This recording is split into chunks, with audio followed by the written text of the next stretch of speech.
Alright guys, we're back in my garage, and in this video I wanted to do a quick follow-up on my suspension failure video.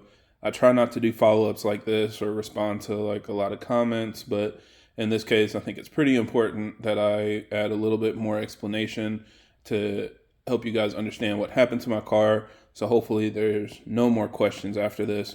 And I saw a lot of different comments and things that just seemed like people weren't really getting the full picture, as well as one comment specifically that mentioned a failure in the knuckle.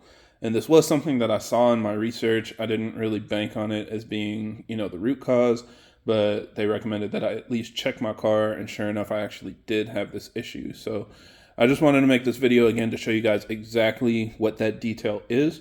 So hopefully this explains what's going on, gives you a better idea of what you need to pay attention to or look for, and hopefully it doesn't cause you guys to go out, chasing nothing when there isn't really a problem in your case.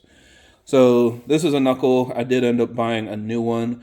And what you kind of see down here is that this is the little tab that you're going to have your suspension sitting on. Now I know it looks really small, but keep in mind a thin tab that goes along a wider length of this circumference is better than a longer tab that sticks out farther and is thinner. So it would still be nicer if it at least wrapped around maybe like a quarter way or halfway around this knuckle, but at least that's where the positive engagement is that I was looking for.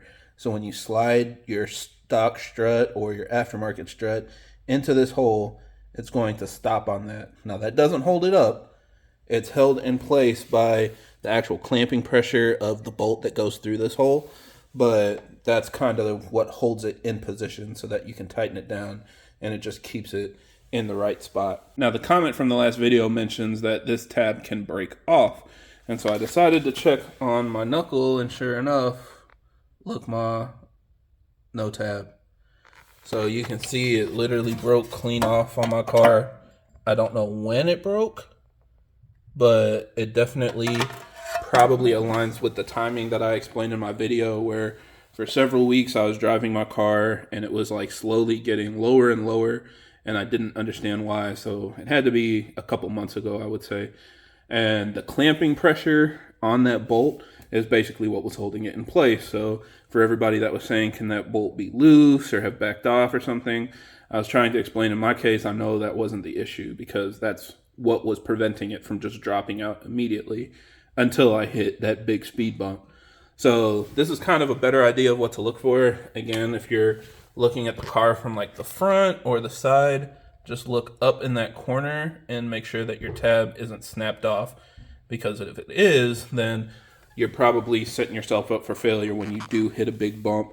I repositioned my shock, like I said in the last video, tightened it, drove around, and it was fine, but it probably would have just taken another big bump for it to drop through again without that tab helping hold it in place. So yeah, this is something that I definitely wanted to focus on in this video, because I forgot to mention it in my last video. I did see it mentioned in my research, but I thought it was just kind of one of those cases of something that can happen as a result of the failure, not necessarily what caused it. So yeah, in my case, it definitely broke through at some point, I guess maybe over winter, early in the spring, and then after several weeks or months of driving, and I hit that big bump, that's what caused it to go through the knuckle. Now, in order to fix this, you're going to need to completely replace the knuckle. So I went ahead and bought one. This one is from a 428i. All the 4 Series ones are the same, but the 4 Series one is not the same as the 3 Series or the 2 Series. So basically just make sure you're getting one from the right body style for your car. I think some of like the suspension geometry for how the bolt holes are all set up and mount onto the control arms and stuff is just a little bit different to give cars different amounts of caster and things like that. So just make sure you get the right one for your body style.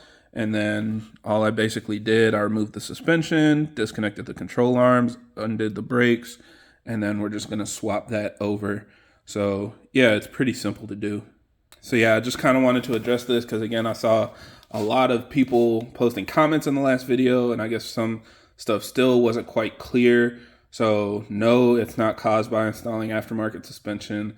No, it's not an issue with KW coilovers or how low I am. And I can't believe I have to say this, but no, it is not a B58 engine issue. This is a problem where the shock goes through the knuckle. It doesn't matter what suspension you have. It's more of an issue that can be caused by driving through bad roads or really big potholes, which I have hit several over the past, 4 years that I've had this suspension. Hasn't caused an issue. I haven't blown out a tire, bent a wheel, or anything. But just this one time, I guess I got unlucky. Maybe even, I guess there was another bump that I hit in the past that caused the tab to break, and I just never knew. And then over time, just hitting more and more bumps, I guess, eventually it just blew all the way out. So yeah, that's it for this video. Again, thank you guys for watching. I hope this helps. And if you have any other questions or comments, leave them down below.